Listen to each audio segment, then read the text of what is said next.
Robert Saleh didn't do that his first year with the Jets. Deliver that message to all the players.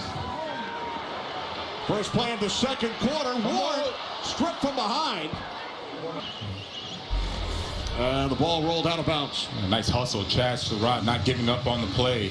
Cam Ward thought he had much more chance. That ball was just whacked out of his hands and able to go out of bounds.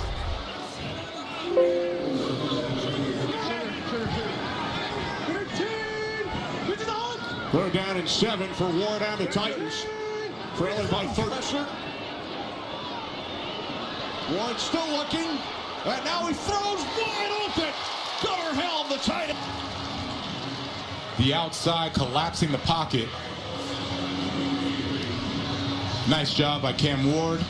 As soon as he gets out, let's see if... Oh, he did it. You're right, Kenny. Let's take a look again. Cam Ward sees it.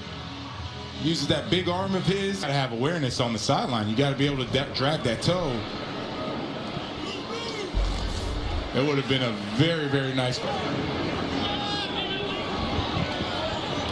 Townsend punts it into the end zone. Seattle Seahawks, they said that they want to establish a run. They're going inside between the tackles, and they're frankly just testing the Titans' toughness right now. Cartier Wright with the 69-yard touchdown run on the Seahawks' second possession of the night. Very encouraging for the Seattle Seahawks. Understanding that they want to establish that run game, they do that. We already know about the weapons that they have. You look at a really, really challenging offense when you can establish a run game, especially when it's between the tackles. Locke swings it out. Coming back to make the catch is Wright. So Megan asked Sam Darnold about in Seattle. There he is, Brian, Las Vegas. Fleury has coached on both sides of the ball, coached 10 years of college football on the defensive side. Worked his own in 2019 under Robert Saleh. And then Saleh lost him. Kyle Shanahan moved him over to the offensive side. Yeah, remember? Shanahan to the offensive side. Ever since then, he's been with the offense. Now he's the offensive coordinator. Interestingly, right, he was a quarterback his whole life. Became the youngest defensive coordinator in college football 2006. Switched back over to the offensive side. So it tells you what kind of mind he has. But Mike Macdonald's really happy to have him here, build this offense, and really just create a seat for it. That's Ricky White, gained 16 yards. At a Seattle first down. So Brian Fleury spent the last 7 years. Now he's running the offense in Seattle. He told us Friday, I used to hate all these people. That's right. And now I'm working with them. Yeah, still has love for Shanahan. He owes a lot of his coaching experience to Kyle Shanahan. Here's Wright. Looks like a face mask. Yeah, definitely. 3 flags.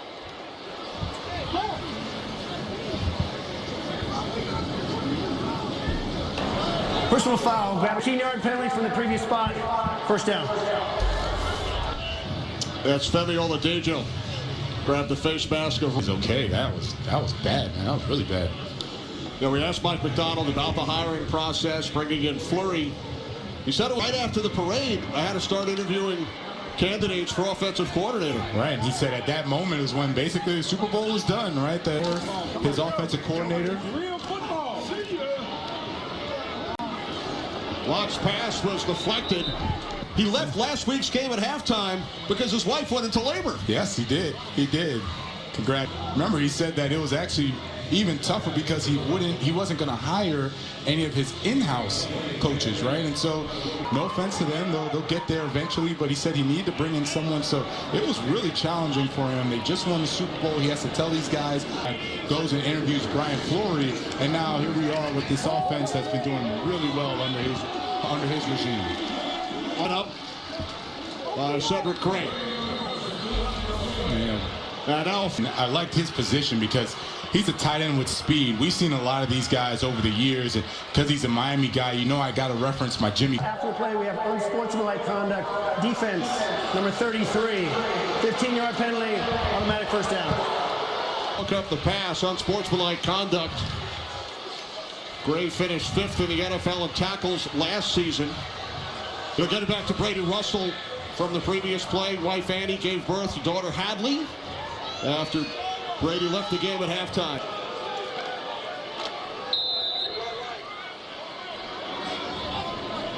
New set of downs for Drew Lock. Titans, 29-yard line. with Russell leading the way.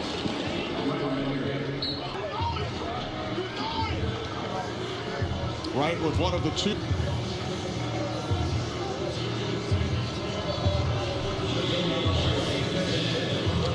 The Seahawks, huge year. Jackson Smith and Jigba, 119 receptions. NFL Offensive Player of the Year.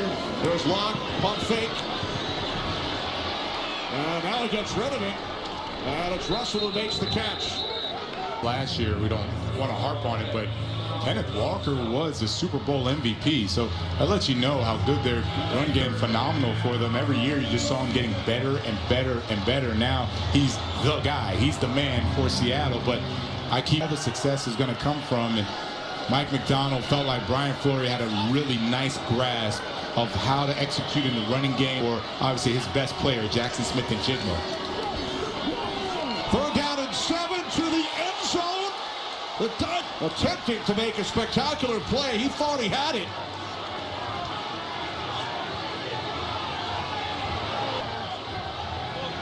Let's bring in Mike Pereira. Mike, tell us what you see. Yeah, I think one official had the ball hitting the ground. The back had the ball hitting the ground, and it is incomplete because he does not have control of the ball, as you saw when it hit the ground. Call.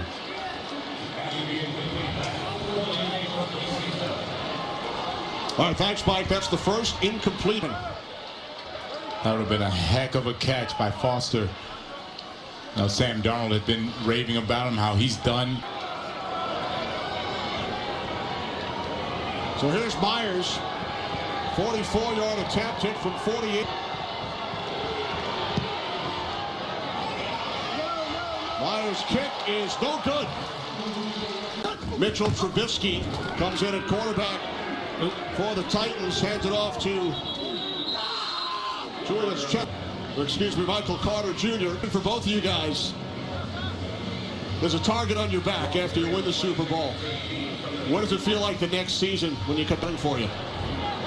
Well, I think this is an opportunity for your leadership to stand, and you got to come back. It's a shorter off season. You really rely on the guys that have been there, the guys that are the high tempo.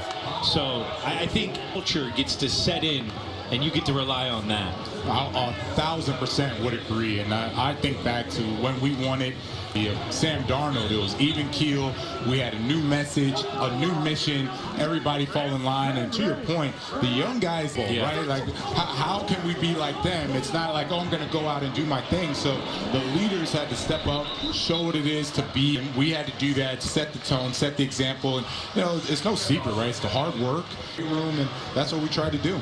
You know, the cool thing about this is they got 20 or 22 guys coming back. Like, I can't remember that many starters coming back. And you saw that in their preparation. You saw, you know, we joked around that Mike McDonald afterwards in our production meeting. Right. That's the luxury a Super Bowl winning team has, where his mind doesn't have to be on the 1s and 2s because his mind's on the 3s because they're trying to tighten everything up and get it ready for that stand. Cody White lost the football. That's what you want to see. A little jolt of energy. And the Titans have recovered. There you go. Hey, along those lines, Julian, did you notice the same energy from the Seattle Seahawks that I noticed? And yeah, that is a clear drop. You go with the technicalities of how he dropped that. Yeah, when you're a punter, the one thing, if you get nervous, you want to keep your hands, it keeps your elbows in. And I vividly remember the first time I was trying to catch punts in New England. Bill came up there and he tried to, with your hand, he goes, no, with your feet. You got to judge it right, have the feet there, and you have to have your hands up. Someone's going to make a team because of that. Coach of the Patriots. From the 11-yard line, this is Carter. Now, speaking of the Patriots, Belichick's assistants, 2 with you. I know you have Champions fans have to be excited about with their new offensive coordinator. You know him very well. Yeah, Dave Ball, EQ, IQ. EQ, he pretty on trying to learn our concepts, learn our formations. He's always cracking jokes, but his IQ is also huge. He's a challenge. He's got a playoff win with Daniel Jones. he's got the merit. And so when he's talking to a young guy like Cam Ward, that's a big thing. You got to be willing to be coached. A lot of these guys have been making a lot of money. They got all the success in college. Flag is thrown. Trubisky to the end zone. Touchdown. Now there is a penalty marker. Holding. Offense number 64. 10-yard penalty. Replay, third down. You know, he's hungry. Everyone that we talked to on both sides of the ball, they talked about his competitiveness and his hunger. And the face of your organization for the next few years. Robert Saleh telling us Cam is the first one in the building every morning. Hard worker. That's what his head coach had to say about him. 1,000. You know, you have to do that as the quarterback because everyone's watching you. And it doesn't matter. And if you're the starting quarterback, to see what you're bringing to the table. And that's something to get the Titans fans confident. Third down and 14. The pass. Like him can fail. Cam Ward, his personality, his transparency, his willingness to work, genuine, all of that. He said guys that have those same qualities, and then they're very successful. Field goal unit comes out. Julian, how'd you like it? No, I mean, just to see all your guys' notes, your all the things that you have at the disposal. You guys do such a great job. I mean, you got everything. I got See what the magic happens, Julian. I mean, it's cool to experience. Joey Slide from 33. I know You see these guys, they go out there, they're violent, they're physical in practice. It was fun to watch. first head coach to win a Super Bowl while calling the defensive plays.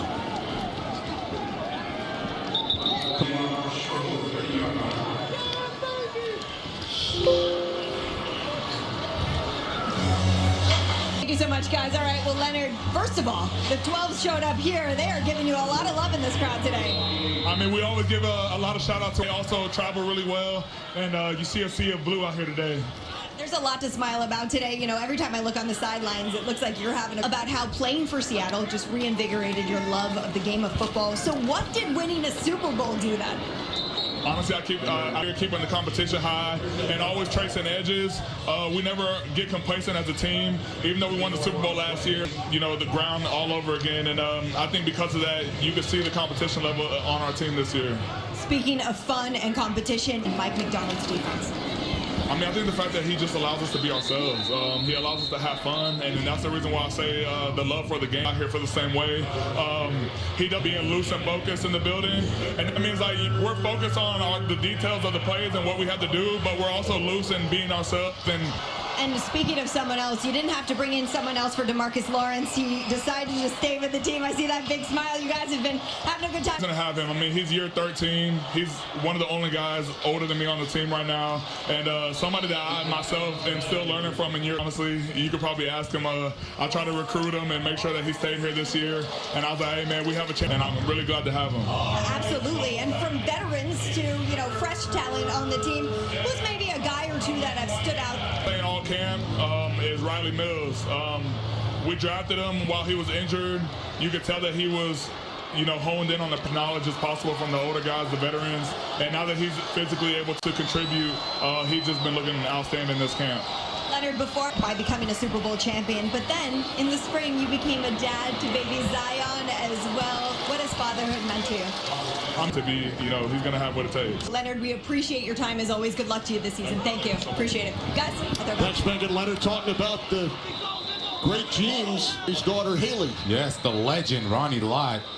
He was, you talk about an anchor, he was the guy for the San Francisco 49ers. Zion definitely is football royalty. What I really liked about our interview with Leonard Williams, and he was talking as he went and asked his father-in-law, After the Ronnie play, Lott. personal foul, unnecessary roughness, kicking team number 49. 15-yard penalty. Year, how do I stay motivated? How do I continue to push and get better? And Ronnie Lott told him, you have to treat year and think back to how hard you practiced your rookie year to try and show everybody that you belong. How hard did you go through those tough days to show that if you take that mentality and take that approach for every season moving forward, you're going to be better off. And Leonard Williams has done that, and you've gotten better and better. His trajectory's gotten better every year, and now he's able to pass that on to the younger guys.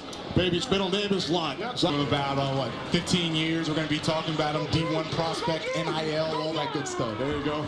Chestnut makes the catch out of the backfield, 8-yard line, gain of 7. with Mitchell Trubisky in at quarterback for the Titans. The Bears and Steelers. Second overall pick back in 2017. And he was with Brian Daboll for a year there, correct? For one season. That's right. This is Chestnut who picks up the first down. And fun few days, man. Really enjoyed it. Julie and I watching practice, the joint practice on Friday. That was a lot of fun. He got great to hear his explanation on that punt. Talking about what Bill Belichick for the New England Patriots as Chestnut picks up 16 yards. About his time with Bill Belichick and Brian Daboll, and how he really had to, again, grow, become the veteran, the leader that everyone's going to look up to even after they won a couple of Super Bowls. Robert Julian was a quarterback in college and then became a wide receiver in the NFL. As well as a punt returner, jack of all trades. See, I remember his predecessor. It was Wes Welker, and Wes Welker was the guy. Done, right? Those awesome slot, quick twitch wide receivers that can read the field like a quarterback. They know how to slip the backers and get, if not just as good, better than Wes Welker for what, 10 years? Wes Welker 2.0. Yes.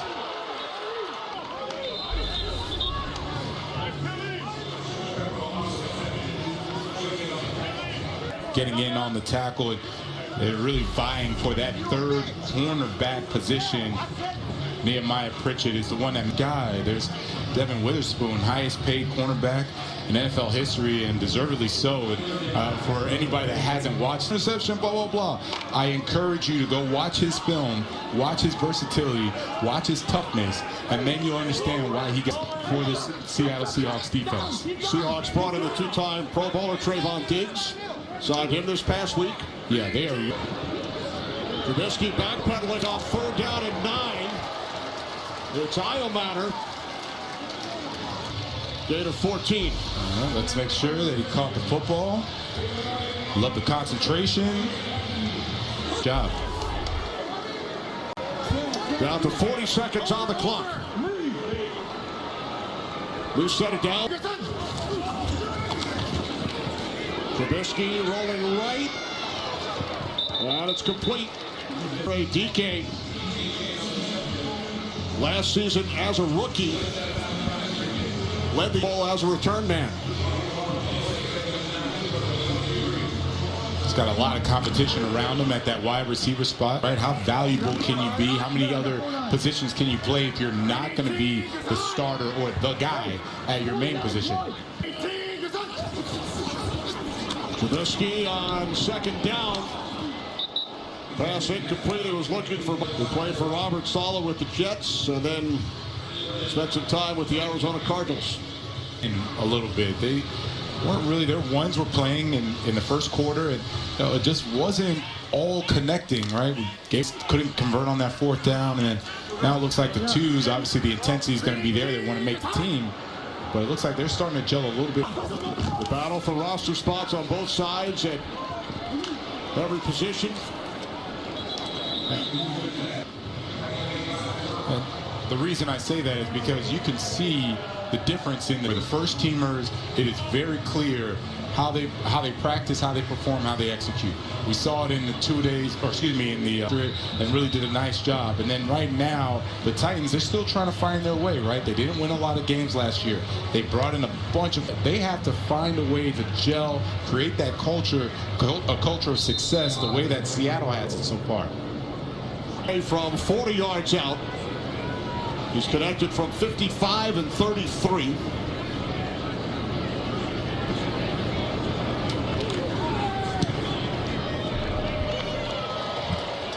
Joey Sly now 3 for the second half kickoff.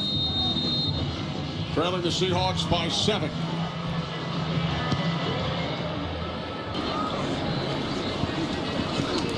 Out across the 30 to the 32-yard line. who told me playing the starters, he wanted to see clear communication, and he saw that today. He felt like they were efficient on the field, and then he said those penalties that we had, some of the mistakes we made, that's great stuff on tape that we can learn from. And when it came to Cam Ward, he said overall he played of growth here in this preseason. And of course, Mike McDonald was very happy with how the Seahawks played in that first half. He said he particularly loved the way the veterans were getting into this game. In fact, he really smiled at me and he said it kind of starting to feel like us again. Megan, they are the defending Super Bowl champions. About the X's and O's, just the attitude, the intensity. That Mike McDonald, he's a big proponent of that, right? He even talked about, they didn't talk a lot about X's and O's and scheme. He just wanted to know, can he create an offense that's going to fit the personality? To begin this third quarter. Pass incomplete. He was looking.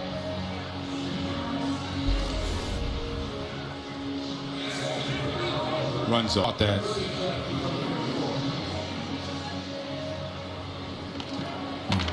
Kind of gets rolled up on by the linebacker line now. Trainer taking a look at him, hopefully gets back in.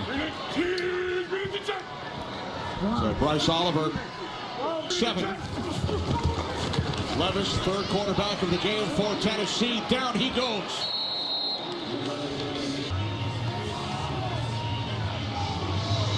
And that's Jamie Sheriff coming from the third-team quarterback, Will Levis. Two things we noticed immediately. They got the ball out quickly. If it wasn't there, you hit your check down. If not, throw the football away. Will Levis goes in.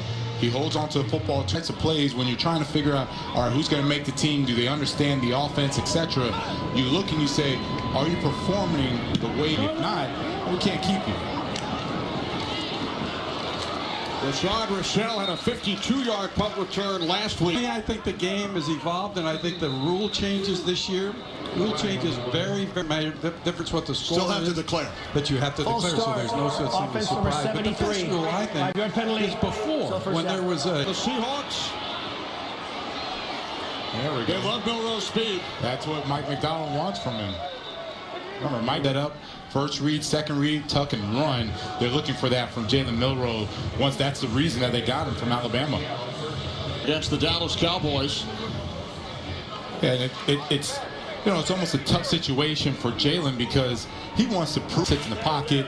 You have Drew Lock, second team. He sits in the pocket as well. So he wants to show the coaches, I can do this as well. But Mike McDonald's like, man, play with your instincts. They keep it on the ground on first down. Down the sideline, Velus Jones. So, Mike, we know that you have the rule book memorized, but a typical official, how many times during making sure that everything's intact? Every week they get a rules quiz, so they've got to answer quizzes every week. And that comes from it all. I mean, there are crazy things that can happen, but it's only like 1% of a game. Everything else is pretty normal. But you get those, it becomes a little more complicated. But these guys that are on the field are really well versed in the rules. And then how often after the game, is it every other week that they get graded? No, how about every play? As I did when I was there also. And so at the end of a day, at the end of a game, the review is usually done by Tuesday office.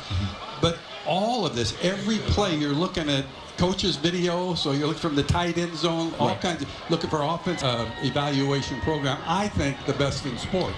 But that's what leads to whether they advance to the playoffs or eventually the Super Bowl. The best officiating crew goes to the playoffs and or Super Bowl? No, it's actually individual based. Okay. Back in my day, I advanced to the playoffs, and I felt I was not interested. May not make sense, but I wasn't interested in the best officials. I was interested. He came from a crew. But now it's individual based, and that's how they advance. And you know, these guys and girls are honing 3 or 4 mistakes in a game, you're out of Super Bowl contention. Or I should say in a season. You're actually out of Super Bowl contention. Every play graded for the officials, just like players. As Dixon pumps it away with the stake on North Texas. Big noon Saturday, September. Will Levis handing it off to Chestnut. And you see number 79, there is a flag that our producer Fran Morrison loves it. Yes, he is. So Blaine Fran. They did a great job. Well coached, done with that program. On 1st and 15, following the penalty, it is Chestnut. Julius Chestnut now in his 5th season with the Tennessee Titans. Line, we saw Peter Skoronski earlier, their left guard, now the highest paid guard in NFL history. You want to see Skoronski. Oh, nice run. You want to see Skoronski really help and lead this Fernando Carmona, who everybody's really talked to. Jeff Simmons says he's got that dog in him, and Skoronski is the guy that's going to help Carmona and really get him ready to play, because not just in the passing game, in the run game as well. You're going to see a team that can control the clock, control the offense, come to success, and it's going to start with those 2 guys. 3rd down and 2. Chestnut picks up the first. And Simmons, so impressed.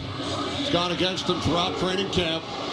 He says, I really like him, and he never backs down. Put a vet move on him and kind of switch it up intentionally, because he's trying to teach him that, hey, when you go against some of these better defense, they're going to give you one type of move or one type of rush. The next time, they're going to switch it up on you. So you have to be ready for it and just adapt, right? Don't get mad. Don't get the tone. They're going to try to take advantage of that.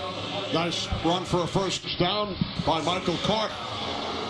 He and Chestnut. They're looking for that 3rd running back, 4th running back. And, you know, Tony Pollard, he's always been Mr. Everything for them. We saw him not only in the... They need someone that's going to be able to spell Pollard and give them real production.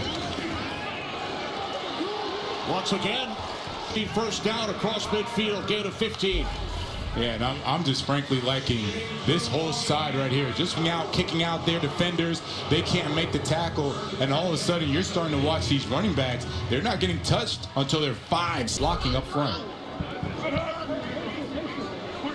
From the Seahawks 49. They keep it on the ground once again with Chestnut. Another first down, but a flag is thrown. 2 penalty marks. Man, I thought J.R. Singleton had Chestnut in the backfield. He swam. And then, of course, you have the holding penalty on the other side that allowed Chestnut to break free. Holding offense number 12. It's a 10-yard penalty. Out Mason Kinsey. There's Mason Kinsey. And as I said, there's J.R. Singleton. Oh, gets stiff arm. Nice job by Kinsey on the outside.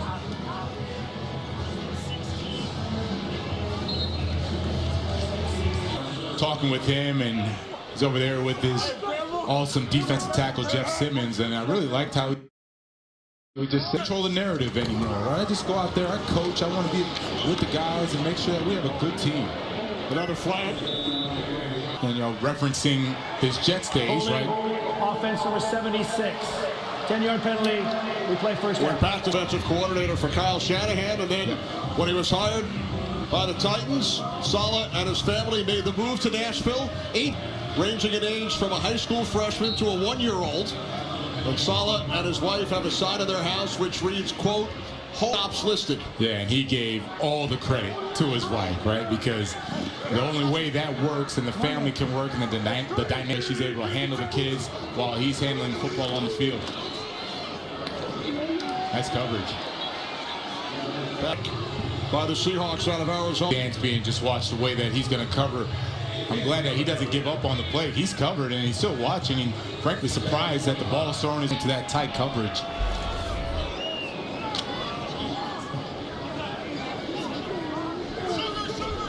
With a shoulder injury, started 21 games for Tennessee over the prior 2 years, 2023 and 20. Levis swings it out. Joel Wilson back up 40.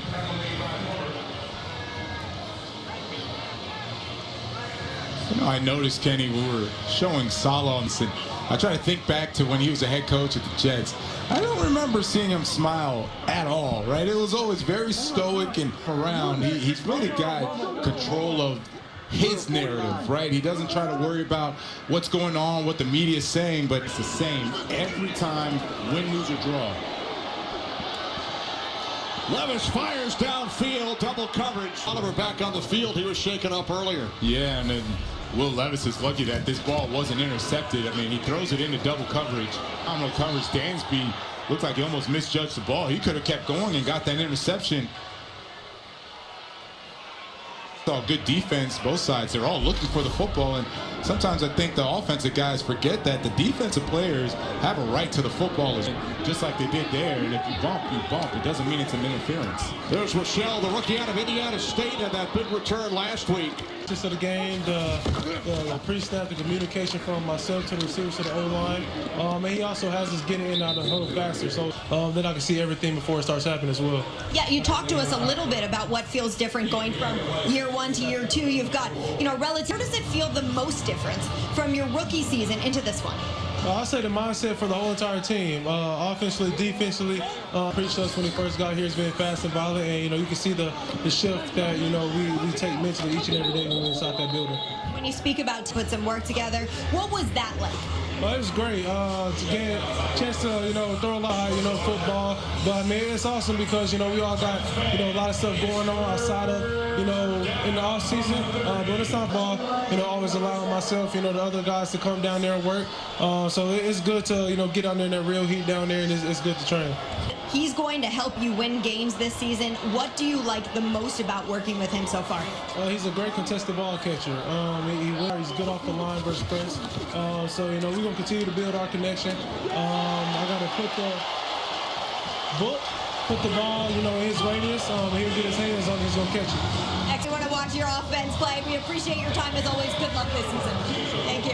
Guys, I'll send it back to you. All right, thanks, Megan. The pass picked off by Hill. That was tremendous coverage. Anthony Hill sitting right there, middle linebacker. He goes over Jalen Milroe. He tried to move him with his eyes. It didn't work and still threw the ball anyway. And that's one thing that Mike McDonald's been talking about with Jalen Milroe. Don't athletic that if you don't feel comfortable with the throw, just run. Right? This is a guy who is up for a Heisman Trophy candidate, but the ability is still there. Don't overthink it, Jalen Milroe. Just use your ability, use your instincts and play. Will Levis. And that's what Will Levis needs to do, right? Will Levis has been holding on to the ball a little too long, playing. That's the way Dabo wants. He wants quick, in and out. On that back foot, you throw. If not, you're throwing check down. If not, get out. You have to play within the system. You may have a big arm. I know you want to make the big splash play, but in doing so, you're actually hurting yourself and your production. From the Seahawks 27, it's Levis again. It's what I said. As soon as he hits the back foot, he's throwing. He's taking what the defense is giving him, right? You don't see him hit with the hitch on the ball, right? Get out of there, right? Don't put yourself in harm's way. Throws to the sideline, makes a nice play, and then, of course, he's going to learn from this, right? You cannot, has to be at premium at all times, and I know Dabo's going to talk to him about that tomorrow. Toss to Deotis Johnson. Prior to the 2025 draft, when Daboll was the head coach of the Giants, who had the 3rd and 25th picks. Just took Abdul Carter 3rd, Jackson Dart with the number 25 pick. Yeah. And Daboll loves Ward's Appreciate that. And I appreciated that with Sean Payton when I was with the Saints. It didn't matter if it was the 4th quarter of the 4th game of the preseason. He had a way of playing, and that's what Mike McDonald wants right now. Levis brought down back at the tool. You talk about not worrying about the scheme. Just watch how he just goes and runs right through everybody, right? It doesn't matter what the play is. He blows on everybody and gets the tackle for loss. And that's what I mean by it doesn't matter the play call. Mike McDonald wants you to go hard. That is O'Toole, to just go out there and be reckless. Titans sent out Joey Sly in the field goal unit. 3rd quarter comes to an